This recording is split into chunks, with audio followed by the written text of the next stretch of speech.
자, 교재는 82페이지 체포와 감금죄입니다. 자, 서론 나와 있죠? 자, 세 번째 줄 보시면 계속법입니다. 다음 전 시간에 말씀드렸죠? 해방 감경 규정이 적용되지 않는다는 것 알아두시고요. 자, 체포 감금죄를 갑니다. 자, 사람을 체포 감금함으로써 성립하는 범죄가 체포 감금죄가 되죠. 자, 객체는 사람이다 그랬습니다.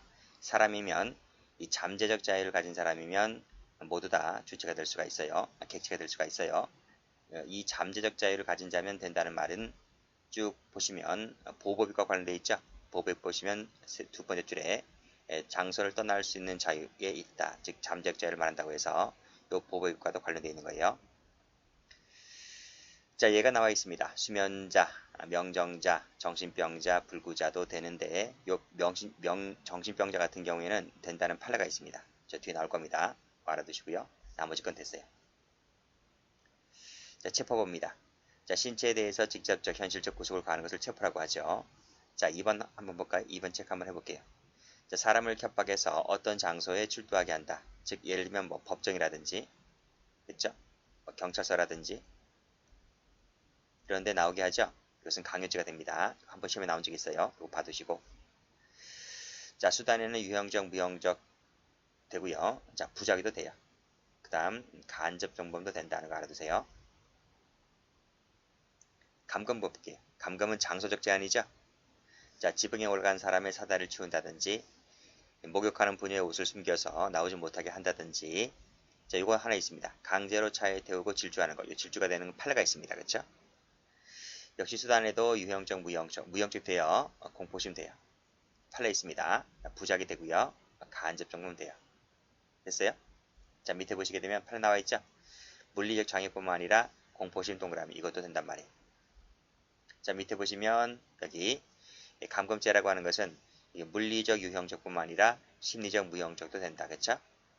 그쵸? 자, 밑에 보시게 되면 행동의 자유 박탈은 반드시 전면적일 필요가 없다는 겁니다. 그래서 반드시 전면적이어야 한다 하면 틀려요. 밑줄 그시고 X. 따라서 특정 구경 내부에서 일정한 생활의 자유가 허용되어 있었다 할지라도 감금죄가 된다는 거예요. 올라가 볼게요. 자, 올라가 보면 자, 채권자 갑등은 그랬죠. 쭉 보시고 자, 여관에 8일 동안 갇혀 있었다. 이 감금이라 감금. 자, 폭행당했죠. 이게 가혹한행입니다. 그렇죠? 감금당하면서 폭행당했기 때문에 중감금죄가 되는 겁니다. 자, 그 사이에 처등은 여관에 왕래하였고 스탠드바에 가기도 하였고 사무실 출입하기도 하였다 하더라도 이것이 감금이 된다는 것이 판례입니다. 자, 다음 페이지 한번 가볼게요. 다음 페이지 감금죄가 되는 판례 나와 있죠. 여기 보시면 경찰서 밖으로 나가지 못하도록 하는 유형, 무형 동그라미, 무형이 억압이 있었다고 한다면 이것도 감금이라는 거예요. 겁 동그라미 치시고 이것도 감금입니다. 공포감 동그라미 치시고 감금입니다. 그렇죠? 그 다음에 여기는 봉쇄했죠? 유형적 감금이죠? 그 다음에 운행이 강행되었다. 이 감금이란 말이에요. 그 다음에 자 6번 가볼게요. 자 6번을 보시면 자의로 병원에 입원을 했단 말입니다. 그렇죠? 자의로 내 스스로가 병원에 입원했다고. 아시겠어요? 내 스스로 병원에 입원했다고 한다면 퇴원료가 있었다고 한다면 이 정신의료기관의 장은 어떻게 된다? 지체 없이 퇴원시켜줘야 할 의무가 있어요. 그게 정신보건법에 나와 있어요. 근데 정신보건법에 나와 있음에도 불구하고 퇴원육을 들어주지 않고 방치를 했다면 이 방치 자체가 감금이 돼버려요. 아시겠죠? 자, 다음. 자, 이 밑에 되지 않는 거 볼게요. 자, 보호자의 동의도 제대로 얻지 아니한 상태에서 의료기관의 장이 그 다음에 의료기관의 장의 결정에 의해서 정신질환자에 대한 입원이 이루어졌다 하더라도 자, 이것이 정신의학과 전문의의 입원 내지 입원 진단 내지 입원 권고서 확인 작성 행위만을 갖고서는 부적법하다고 보지는 않았다. 이게 무슨 뜻인가 하면요. 이게 이 뜻입니다. 자, 이 정신보건법을 가보면요. 여기 정신의료기관의 장 있죠? 이 장은 이 보호 의무자의 동의 이 동의가 있고요. 플러스 이 밑에 있는 정신건강의학과 전문의 나오죠. 이 전문의가 이 판단이 있어요. 전문의가 봤을 때 입원이 필요하다고 입원이 필요하다고 판단돼야 돼. 판단이 돼. 그 판단이 뭐냐면 밑에 입원 진단 내지 입원 권고서 작성이란 말이에요.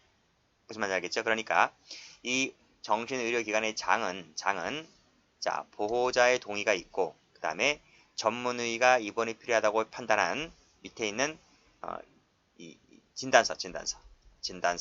진단서라든지 권고서 이것이 이 두 가지 모두 다 있을 때 정신의료기관의 장은 이 해당자를 정신병원에 입원시킬 수가 있는 거예요. 그런데 이 두 가지 모두 다 구비가 되었을 때 정신병원에 입원시킬 수가 있는데 이 사건에서는 뭐가 없었어요?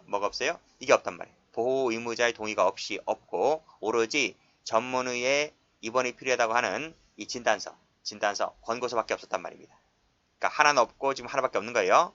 원래 두 가지 모두 다 있어야 되는데 자 앞에 건 없고 뒤에 거 요 하나만 있는 거 가지고 이 정신의료기관의 장이 정신병원에 피해자를 입원시켰단 말이에요. 이것은 위법성이 조각될까 안 될까?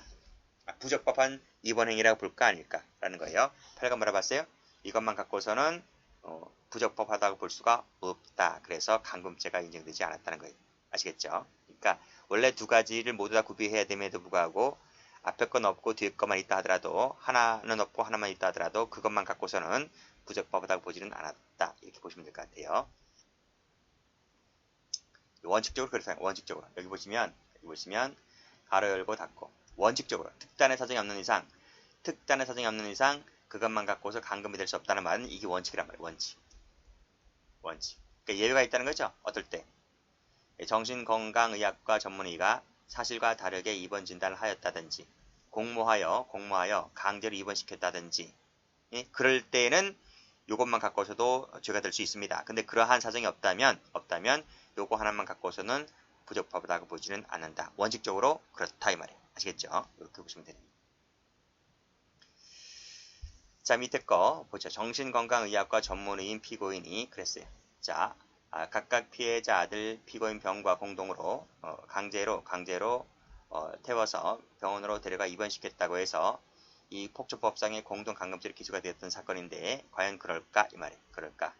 자 역시 마찬가지로 정신보건법입니다. 정신보건법에 가보면 이 정신질환자 개념성이 나와 있거든요. 정신질환자라 하는 것은 일단 첫 번째 정신질환자라고 진단을 받은 사람, 진단받은 자는 당연히 되겠죠. 이런 받은 자가 될 것이고 두 번째 진단받은 건 아니지만 이 정신장애의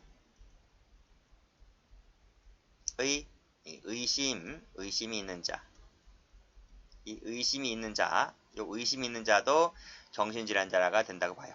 그래서 이 두 가지 진단받은 자뿐만 아니라 진단받지는 않았지만 정신장애의 의심이 드는 자도 정신질환자라고 볼 수가 있기 때문에 이 사람도 이 정신병원에 강제 입원이 가능하다는 것이에요. 그래서 이 의사가 봤을 때 피해자에게 있어서 피해 사고나 망상 장애의 의심이 있다. 의심이 있다고 판단해서 이건 정신병원에 데려갈 수밖에 없다라고 이렇게 진단되는 것이기 때문에 그래서 이 정신건강의학과 전문의가 각각 피해자 아들 피고인 병등과 함께 아들이라 했죠.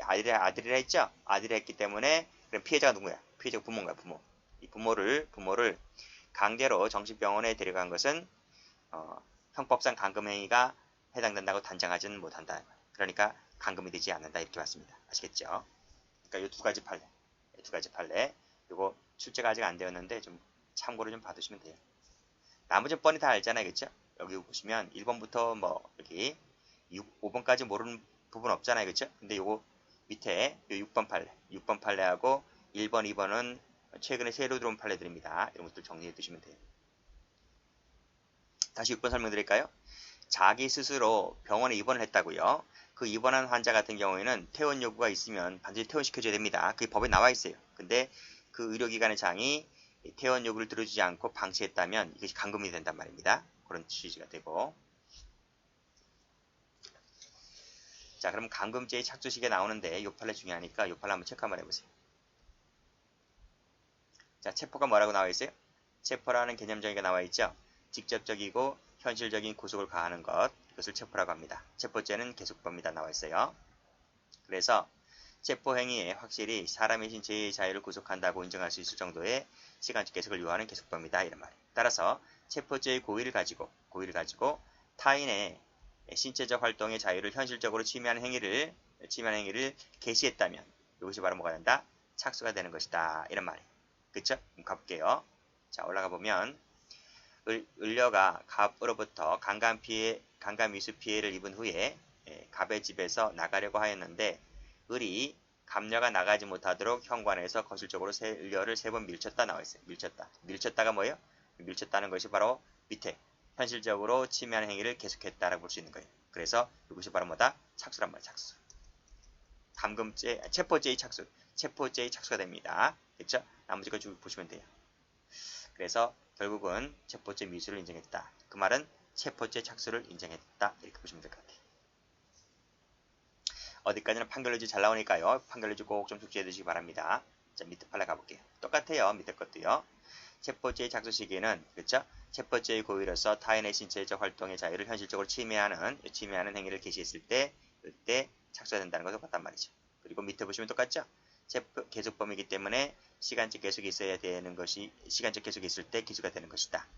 그렇죠? 그리고 나서 그게 시간적 계속이 아니라 일시적이 그쳤을 때는 뭐가 된다? 미수가 되는 것이다. 아시겠죠? 일시적일 때 미수가 됩니다. 계속이 있으면 기수가 되는 것이고, 그렇죠? 시간적 계속이 있으면 기수가 되는 것이고, 계속이 없고 그냥 일시에 끝났다면 미수가 되는 것이고, 이렇게 정리해 두셔야 돼요. 밑에 건 뻔하죠? 생활기능에 장애를 초래하게 되면 상해가 됩니다. 상해가 된다. 근데 그것이 아니라 자연적 치유가 되면 상해라고 보지 않는다. 이거 어디서 했어요? 저쪽 상해죄 파트에서 했습니다. 그러니까 여기서는 여러분들이 1번하고 2번만 잘 받으시면 돼요. 됐죠? 자, 올라가 봅니다. 갑 등은 A파를 잡아당기거나 등을 미는 등의 방법으로 A를 끌고 가려고 하였다. 끌고 가려고 하였던 것이 바로 뭐예요? 이것이 바로 일시적. 밑에 일시적이기 때문에 체포죄 미수. 착수가 된 거죠? 착수가 된 거죠. 그래서 여기서 실행의 착수를 인정을 했다. 이렇게 봐주시면 되겠어요. 이거 필기하세요. 끌고 가려 한 것이 바로 착수다. 이렇게 보시면 돼요. 그래서 답이 뭡니까? 미수가 되죠. 둘 다 착수를 인정했다는 판례들이다. 이렇게 정리하시면 되겠습니다. 자, 다음 페이지 한번 가볼게요. 기소식이죠. 자, 계속범위다는 거 말씀드렸고, 그 다음 인식 여부를 요하느냐라고 했는데 잠적 자유를 말하는 것이기 때문에요. 인식을 필요가 없어요. 인식을 요하지 않는다 이런 말. 그래서 수면자의 방을 잠가두었다가 깨기 전에 미리 문을 열어두었다 했을 때도 기수가 되는 거예요. 그렇게 학자들이 봅니다. 나머지 건 됐고요. 자, 위법성 가볼게요. 영장이라든지 현행범 체포라든지 친권자라든지 뭐 치료라든지 했을 때는 정당히가 되어서 조각될 수가 있지만 끊고 그러한 정도를 넘었을 때는 조각되지가 않습니다. 그쵸? 이 한번 보세요. 창고에 밤새도록 가두었다라고 했을 때 감금죄를 인정했죠. 8번입니다. 자, 이거 많이 우리 총론 시간에 봤습니다. 그쵸? 도주를 방지하기 위해서 그것도 취침시간 중에 한정해서 문을 닫아 잠근 것은 정당히가 된다고 했고 밑에 거는 보호자의 동의가 있죠. 보호자의 동의가 있었고 그 다음에 야간에 한해서만 3일만 시간적 제한이 있기 때문에 이것도 위법성이 조각된다. 이렇게 봤습니다. 타주의 관계 보죠. 자, 이 타주의 관계 첫 번째 판례가 중요한 거예요. 이거 체크 한번 해보시고 다 중요합니다. 여기도 중요하고요. 여기도 중요하고 여기도 중요하고 두 가지 묶어볼게요. 중요한 판례입니다. 저 맨 밑에 것도 중요하고요. 자, 올라가 볼게요. 갑은 을려의 신고로 인해서 형사처벌을 받은 것에 불만을 품고 보복하기 위해서 을려에게 자동차에 타지 아니하면 가만히 있지 않겠다라고 협박했어요. 강제로 밀어넣었고요. 20분간 달려버렸어요. 자, 무슨 죄가 될 것 같아요? 지금 가만히 보니까 협박했으니까 협박죄가 될 것이고 감금했으니까 감금죄가 될 것이겠네. 죄가 두 개 돼. 이렇게 하면 틀려요. 아시겠어요? 자, 판례가 뭐라 그래요? 감금을 하기 위해서 협박을 썼죠? 그렇죠? 이 협박은 뭐예요? 이 협박은 감금의 수단이 된 거예요. 수단이 되었다 이 말이에요. 그래서 이때는 감금죄에 흡수가 돼버려요. 아시겠죠? 이 감금을 하기 위한 수단으로 쓰여진 것은 감금죄에 흡수가 된다. 아시겠죠? 그래서 감금만 되는 것이지 협박죄는 따로 되지를 않는다 이 말이에요. 그래서 감금죄 1죄만 됩니다. 아시겠죠? 잘 받으세요. 자, 이 사건은요. 요 두 줄짜리 판결률지도 무지 잘 나올 뿐더러 요 사실관계까지 잘 나오니까 사실관계까지 같이 받으세요. 아시겠어요? 사실관계, 판결의지 둘 다 꼭 좀 같이 봐두세요. 무지무지 잘 나와요. 자, 밑에 판을 가볼까요? 자, 이건 어때요? 감금행위가 강간죄나 강도죄의 수단이 되었대요. 그럼 이것과 똑같이, 위에 거와 똑같이 이렇게 흡수가 되나요? 적지 마세요. 흡수가 된다고 봐요? 안 봐요? 안 본단 말이에요. 안 본단 말이에요. 왜 그럴까요? 왜 그럴까요? 자, 우리가 강간죄나 강도죄를 보면 알아요. 강간죄는 어떻게 되는 거죠? 폭행 협박을 통해서 간음하는 거죠. 강도죄라고 하는 것은 역시 폭행 협박을 통해서 재물을 취득, 절취하는 거죠. 그쵸? 하는 거예요. 그렇기 때문에 이 강간이나 강도죄가 성립을 하려면 반드시 폭행 협박이 수반되는 거예요. 폭행 협박이라는 것을 구성요건 요소로 두고 있단 말이에요. 따라서 강간이나 강도를 하게 될 때는 강간, 강도죄만 될 뿐이지 별도로 폭행 협박죄는 따로 되질 않아요. 그러니까 흡수관계라고, 흡수관계. 이주에 흡수가 된단 말이에요. 자, 그런데 강간이나 강도할 때는 반드시 감금이 수반되는 게 아니죠. 수반되는 것이 아니기 때문에 흡수가 되는 관계를 볼 수가 없단 말이에요. 그래서 그때는 별개의지가 되는 것이다 이런 말이에요. 그쵸? 생각 한번 해보세요. 강간할 때 반드시 감금해놓고 하는 게 아니잖아요. 그쵸? 강도도 마찬가지고. 그러니까 이때는 죄가 각각 되는 것인데 행위가 한 번이었다면 이것이 상상적 경합이 된다 이런 말이에요. 이것도 마찬가지죠. 그쵸? 감금 나와 있죠? 감금이라고 하는 것이 강간죄의 수단이 되었다 하더라도 그때는 상상적이 된다 이런 말이에요. 그쵸? 이런 말입니다. 자, 여기서 이 상상적이란 말이 무슨 말인가 하면 제가 총론 시간에 배웠어요. 그쵸? 자, 여기 트럭이 있습니다. 트럭이 있는데 트럭 운전자가 A가 있죠? 근데 여기 B라는 여성이 있었단 말이에요. 가출한 여고생이 있었단 말이에요. 그러니까 태워달라고 하니까 태웠어요. 그래서 이 사람이 가출녀를 이렇게 태우고 가요. 근데 이 남자가 나쁜 생각을 한단 말이에요. 나쁜 생각. 무슨 생각? 강간하겠다는 고의를 갖는단 말이에요. 이 사람이. 그래서 질주를 해버려요. 질주. 내려달라고 하는데 내려주지 않는단 말이에요. 그러니까 이 질주가 뭐예요? 이 질주가 바로 1번 강간죄의 착수란 말이에요. 강간의 착수. 두 번째는 감금죄의 착수가 되는 거예요. 감금죄는 계속범이기 때문에 감금죄의 착수란 말이에요. 그러니까 질주 자체가 감금이 시작되면서 동시에 감금이 시작되는 거예요. 그래서 행위가 한 번 했죠? 행위가 한 개란 말이에요. 행위가 한 개이지만 이 한 개 행위가 감금에 걸리고 강간에 걸리기 때문에 상상적이다 이 뜻이. 아시겠습니까? 이때 감금은 강간의 수단이 된 거죠. 그렇죠? 그랬을 때 행위가 한 개라서 상상적이다. 유명한 판례입니다. 총론 시간에 나오는 조기 트럭 사건이죠.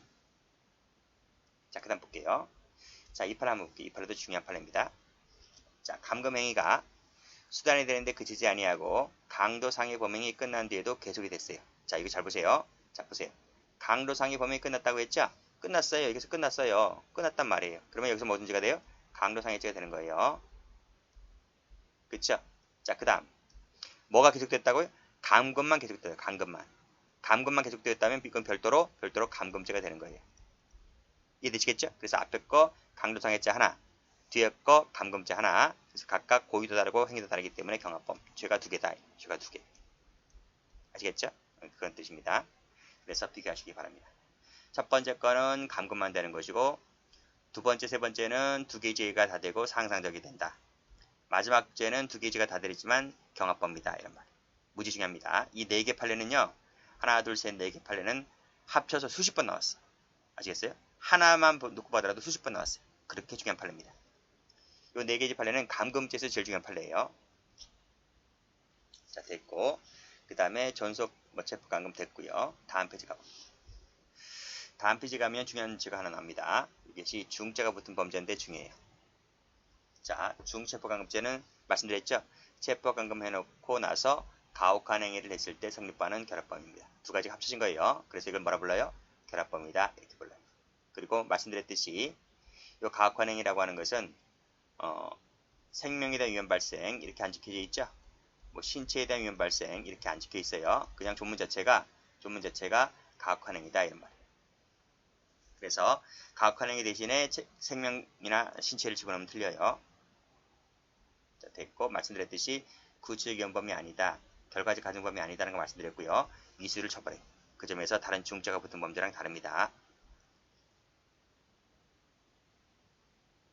자, 가혹한 행위가 뭔지는 나와 있으니까 요 2번 한번 읽어보시고요. 자, 미수범 처벌한다 그랬습니다.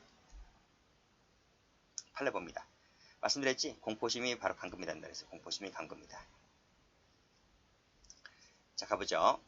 자, 갑은 사무실에서, 그쵸? 사무실에서 가둬놓고 협박도 하고 수차례 얼굴과 정신을 구타했다. 이게 뭐죠? 이게 바로 가혹한행위라고 합니다. 가혹한 행위를 하고 있는 거죠. 그쵸? 물리적 장애가 없었다 할지라도 정신적 감금이 공포심 때문에, 그쵸? 심리적 장애죠. 이런 것들도 감금이 될 수 있다는 겁니다. 자, 됐고 특수체포감금죄 상습범 됐고 이제 판례만 보시면 되겠네요. 자, 판례 보겠습니다. 갑은 97년 4월 5일 날 강제로 태운 다음에 운전해 갔다. 이게 뭐죠? 감금이죠. 감금이죠? 일단 끊으세요. 날짜가 바뀌었죠. 같은 해 8월 15일자 날짜가 바뀌었어요. 자, 역시 강제로 태우고 난 다음에 이 친구가 뛰어내려서 상해를 입었다. 이거 뭐죠? 감금치사죠. 치상이죠. 자, 날짜 다르고 장소 다르지? 그렇죠? 앞에 거 감금죄 하나, 뒤에 거 감금치상죄 하나. 주가 두 개다. 이런 말입니다. 그래서 보시면 감금죄 앞에 거, 치상죄 뒤에 거 경합범위 됩니다. 자, 그 다음 판례. 자, 그 다음 판례 보시면 역시 시속 60km 속도로 진행하였고 내리지 못하도록 하였다. 이게 뭐죠? 감금이죠. 감금. 자, 이 친구가 빠져나오려고 하다가 상해를 입고 결과 사망에 이르렀습니다. 자, 달리는 차에서 차를 질주를 해버리면 그 뒤에 타 있던 사람이 차에서 뛰쳐내린다는 점에 대해서 충분히 예견이 가능하죠. 예견이 가능합니다. 그랬을 때 감금죄 기본범죄 행위를 하였고 이 범죄 행위를 피하기 위해서 발생한 사건 사고에 대해서는 예견 가능성이 긍정되는 것이기 때문에 결과적 가능범을 인정합니다. 그렇죠? 그 얘기가 나와 있어요. 보시게 되면 이 감금 동그라미 벗어날 목적 즉 기본범죄를 피할 목적으로 사망에 이르게 하였다면 감금치사라는 결과적 가중범이 됩니다. 어디서 배웠죠? 총론 시간에 배웠죠. 자, 감금한 다음에 사망에 이르게 되었다면 감금치사라는 결과적 가중범이 됩니다. 자, 밑에 팔 아까 말씀드렸지? 정신병자도 객체가 된다 말씀드렸고 17시간 동안 묶어놨네요. 그럼 피가 막히겠지? 혈전이 형성되어서 폐동맥을 막아서 사망에 이르게 된다는 점에 대해 충분히 예견이 가능하죠. 예견이 가능하다. 즉 인과관계가 있다 이런 말이에요. 그래서 감금치사죄를 인정했던 사건이죠. 자, 이것도 총론 시간에 배웠죠. 감금을 했습니다. 여정에게 가혹한 행위를 했죠. 중감금이죠. 중감금 했단 말이에요. 근데 이 여정이 뛰어내리다가 사망했다라고 했을 때 예견이 가능하기 때문에 중감금 치사죄라는 결과적 가중범을 인정했습니다. 우리 총론 시간에는 인과관계가 있다 이렇게 나오죠. 그렇죠? 됐습니다. 여기까지 합니다.